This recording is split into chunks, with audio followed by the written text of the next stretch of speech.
Welcome to Poombarai Murugan channel. After a long times இன்றைக்கி நம்ம ஒரு ரெசிபி பார்க்க போகிறோம்.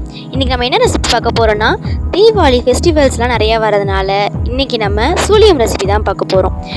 அதுக்கு 1 ஸ்பூன் அளவுக்கு தேங்காய் எண்ணெய், அதுக்கப்புறமா முந்திரி பருப்பு, 3 ஏலக்காய், 1 கப் அளவுக்கு பச்சைப்பயிறு எடுத்துக்கிறேன். அதே அளவுக்கு 1/4 கப் அளவுக்கு அரிசி எடுத்துக்கலாம். அதுக்கப்புறமா நான் வெல்லம் எடுத்துக்கல, அதுக்கு பதிலாக கரும்பு சர்க்கரை எடுத்திருக்கேன். நீங்கள் வெல்லம் கூட யூஸ் பண்ணலாம். இப்போ அடுப்பு பற்ற வச்சு வடைச்சட்டியில் நம்ம எடுத்து வச்சுருக்க 1 கப்பு பச்சைப்பயிரை போட்டுக்கலாம். நமக்கு நார்மலாகவே பச்சைப்பயிறு போட்டப்போ எந்த ஸ்மெல் எதுவுமே வராது. அது நல்ல ஓரளவுக்கு வறுபட்டதுக்கு அப்புறமா அந்த பச்சைப்பயிறு வறுபட்ட ஸ்மெல் நமக்கு வரும். அது வரைக்கும் ஒரு 5 மினிட்ஸ் நல்லாவே ரோஸ்ட் பண்ணி எடுத்துக்கலாம்.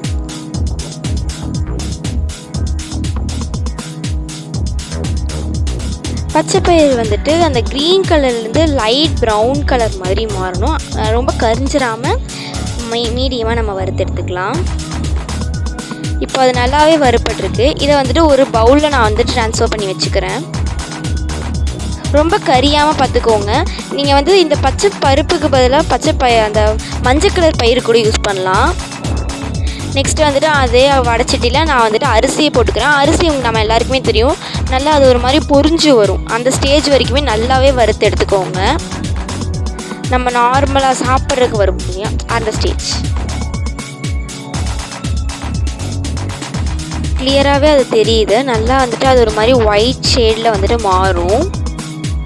நம்ம பொரிய மாதிரி இருக்கும். அதையும் நம்ம பவுலில் ட்ரான்ஸ்ஃபர் பண்ணி எடுத்து வச்சுக்கலாம். எதுவுமே கரியாமல் பார்த்துக்கோங்க, அப்போ தான் டேஸ்ட்டு சூப்பராக இருக்கும். நெக்ஸ்ட்டு 3 ஏலக்காய், ஒரு முந்திரி போட்டுட்டு நம்ம நல்லா வறுத்து எடுத்துக்கலாம். இது நமக்கு அரைக்க போகிறதுனால இது நீங்கள் நெய் அது மாதிரிலாம் எதுவுமே ஊற்றி வறுக்க வேணாம். இப்போ இதை நான் நல்லா மிக்சியில் போட்டு நல்லா ஃபைனாக அரைச்சிட்டு வந்துட்டேன். இப்போ நம்ம வடைச்சட்டி வச்சு அதில் இப்போ பாகு ரெடி பண்ணிடலாம்.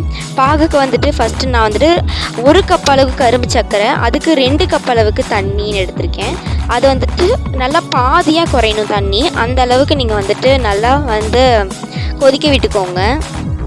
இதுக்கு கம்பி பதம் எதுவுமே தேவையில்லை. கம்பி பதம் அந்த மாதிரிலாம் எதுவும் வராமல் பார்த்துக்கோங்க. அப்படி கம்பி பதம் வந்துச்சுன்னா நமக்கு சுளியம் கொஞ்சம் ரொம்ப ஹார்டாக இருக்க மாதிரி இருக்கும். உங்களால் மிக்ஸ் பண்ணவே முடியாது. ஸோ லைட்டாக லிக்விட் கன்சிஸ்டன்சிலே எடுத்துக்கலாம்.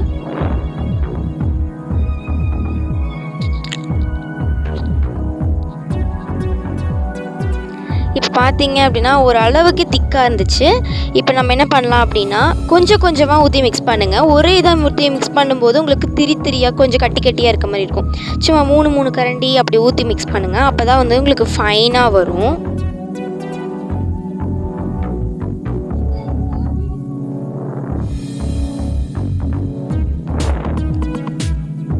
நல்லாவே அது உங்களுக்கு ரொம்பவே ஃபைனாக வந்திருக்கு. லட்டு கன்சிஸ்டன்சி நம்ம கையில் ஒட்டாது. அதனால் லட்டு நம்ம கையில் எப்படி பிடிச்சா நிற்குமோ அதே மாதிரி ஒரு கன்சிஸ்டன்சி இதில் கண்டிப்பாகவே வரும். அந்த அளவுக்கு நீங்கள் ஜாயிரி ஊற்றி பிணைஞ்சிக்கோங்க. அந்த பாகு எனக்கு கரெக்டாக இருந்துச்சு.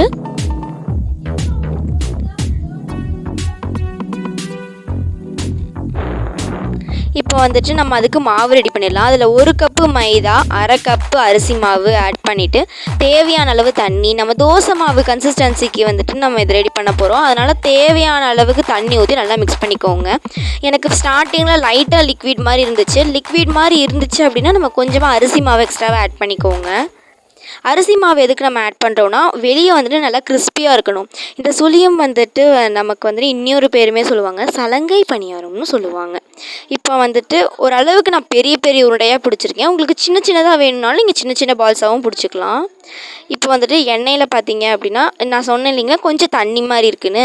ஸோ லைட்டாக அரிசி மாவு கலந்துட்டு நீங்கள் போடும்போது உங்களுக்கு அது நல்லாவே ப்ரௌனிஷாக வரும். இப்போ பர்ஃபெக்டாக அது ரெடி ஆகிடுச்சு. இதே ரெசிபியை உங்கள் வீட்லேயும் ட்ரை பண்ணி ஜாலியாக என்ஜாய் பண்ணுங்கள். தேங்க்யூ ஃபார் வாட்சிங். இதே மாதிரி ஸ்வீட்ஸான வீடியோவுக்கு நம்மளுடைய சேனலை லைக் பண்ணுங்கள், ஷேர் பண்ணுங்கள், சப்ஸ்கிரைப் பண்ணுங்கள்.